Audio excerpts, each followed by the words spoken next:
Qabrootti xiyyeeffanneeti simbiraan gahaa kan jirru amma immoo haalli oomishaa keessaayyuu oomishni sadarkaa maalirratti jira akkaataa kamiin immoo kunuunfamaa walitti qabama jira waan jedhu riippoortara keenya Kiyyaa Bulee daawwattoota keenya istuudiyoo keessaa baasne riippoortara keenya Kiyyaa Bulee Boorana Bahaa aanaa madda walaabuutti argama keessaayyuu kunuunsa midhaaniin wal qabatee sadarkaa oomishti irra jiru wal qabatee odeeffannoon biraan gahuuf qophaa'ee jira.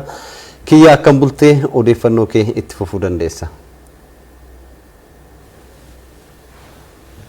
Aye ulfaadhaa fi beezaa fi iftuun akkasuma reen istiidiyoo muummicha Dammaa Cufaan galata argadha saniin jecha akka mutan kabajamtoota daawwattootaa eegaa akkuma isaan kaaftan beezaa eegaa nus argam godina Booran Bahaa aanaa madda walaabuutti argamna. Egaa dhimmi arbal'inaan raasaa jiru guyyaan jimaata guyyaa mul'ataati. Mul'ata keessumaa misoomni gabbisaa nukleeraa qonna keessa fayyadamummaa qonnaan bulaa mirkaneessuu keessatti oomishaaf oomishtummaa biyyaa gam qonnaatiin dabaluu wabii nyaataa mirkaneessuu keessatti faayidaa maal qaba waan jedharratti bal'inaan haasaa turreerra. Nus argamne egaa godinni kun godina keessumaayyuu haal mijataa qonnaa hedduu qabu. Egaa aanaan kun keessumaayyuu aanaamni madda walaabuu jechuun aanaa haal mijataa qonnaa qabu oomishaaf oomishtummaan hedduun as keessatti oomishuun kan danda'an qamadiin akkasuma shoon boloqqee fi kanneen biroo as keessatti bal'inaan oomishaman waan taateef oomishii keessumaayyuu nukleerii keessumaayyuu misoomni nukleeraa gar keessuma naannoo gammoojjii kanaatti dhufu gabbin biyyee akkasuma oomishaaf oomishtummaa qonnaan bultoota horsiifate bultoota dabaluu keessaa faayidaa guddaa qaba jennee kaasuu dandeenya. Egaa dhimmuma kanarratti egaa akka aanaa madda walaabuu kanaatti gama qonnaatiin hojiiwwan jiran maal fakkaata waan jedhirratti bulchaa aanaa madda walaabuu Abbaa Abdulhakim Adam asnadhaatu targaman isa waliin qommii gabaabduu qabaadhu waliin tura. Anaa dhufa Abdulhakim Galagaan dhuftanii mee akkana hisanii maatii mee gabaabsimu. Ayyee gabaabinatti aanaa kan madda walaabuu aanaa potenshaala guddaa qabu keessa tokko godina Boorana Bahaa keessa aanaa tokko. Isaanis wanni ittiin beekamu keessa tokko horsiisa horiitii fi oomisha midhaaniitiin kan beekamu.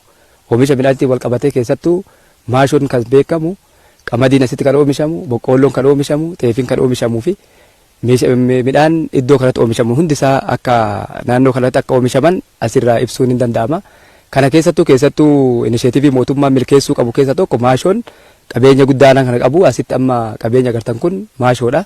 Kanatti asitti aanaa kanatti inni oomishama. Uummanni keenya hubatee hubannoo kanaan sirriitti oomisha kanaaf oomishamaa jira. Keessattuu ajandaa guyyaadhaa mul'ata har'a qabatame dukularaa wal qabatu aanaa kana keessatti oomishni hin taane jiru. Keessattuu gabbina biyyootii wal qabatee sirriitti irratti hojjetame, xaa'oo wal qabatee irratti hojjetame, hojiin as keessatti hojjetamu kamiyyuu akka hojjetamu sirriitti hubachuun hin danda'ama waan ta'eef aanaan kun aanaa potenshaala guddaa qabuu fi aanaa horsiisee guddaa qabu waan ta'eef keessattuu ajandaa guyyaadhaa mul'ata nukleeraa jedhu kana keessatti aanaa kanarratti dabalataan hojii dura hojjetaa turre irratti yoo dabalame aanaan kun potenshaala duraan qabu caalaa dabalee akka oomishu. Waggaatti yeroo meeqa oomishtan jallisinis ta'e yeroo gannaati meeqa oomishama meeqa oomishtan gammaatti menuu haasaminu. Akka carraa ta'e aanaan kun qilleensa baddaa daree fi gammoojjii qaba. Yeroo 3 oomishama jechuudha. Keessattuu yeroon tokko yeroo gannaa jedhamee beekama. Yeroo lammaffaan uummata asitti kan beekamu afraasa kan jedhamu bakka biraatitti asitti hagayya jedhamee kan beekamu oomishama. Inni biraa misooma jallisiitiin bonee keessa oomishamee yeroo 3 oomisha aanaa kanarraa kan galu ta'uusaa sirriitti kan beekamu. Keessattuu potenshaala guddaa aanaan kun qabu keessa tokko aanaan kun giddugala bishaan guddaa gannaalee jedhamuu fi weelmal gidduutti kan argamu. Jallisii guddaan weelmalis aanaa kana tuqee deema. Bishaan guddaan ammoo gannaalee jedhamu asitti argama. Kana guutuu yoo fayyadamne aanaan kun aanaa potenshaala oomishaa guddaa qabu waan ta'eef faayidaa guddaa argannaa kan jedhu yaaduun hin danda'ama waan ta'eef yeroo 3 oomisha kan argannu ta'uu asirraa hubachuun hin danda'ama. Miidiyaan keenya yoo hubattame gaarii ta'a jechuu barbaade. Ayyee ulfaadhi galatoomii bulchaa aanaa madda walaabuu Abbaa Abdulhakim Adam keessumaayyuu asitti argamtee dhimma kanarraa bal'inaan nu kaasuu keetiif galata qabda ulfaadha. Ulfaadha baay'ee galatoomaa sanis. Egaa kabajamtoota daawwattootiin kan daawwachuu jirtan OBN barraaq OBN guyyaa mul'ataati keessumaa dhimma mul'ataa qonnaan bulaa fi akkasuma kana kanaatti jira bal'inaan kaafneerra. Egaa dhimmi misooma nukleeraa qonnaan bulaa akkasuma horsiifatee bulaa faayidaan inni qabu daangaan qabu yoo bal'inaan irratti hojjetame. Kanaafuyyuu aanaan kun isaana potenshaal guddaa qabu aanaan madda walaabuu. Egaa wanti asitti argama baay'eedha ammaaf wagan jenne beezaa fi iftuun dhugaa garsiidoo muummicha Dammaatti san deebisa.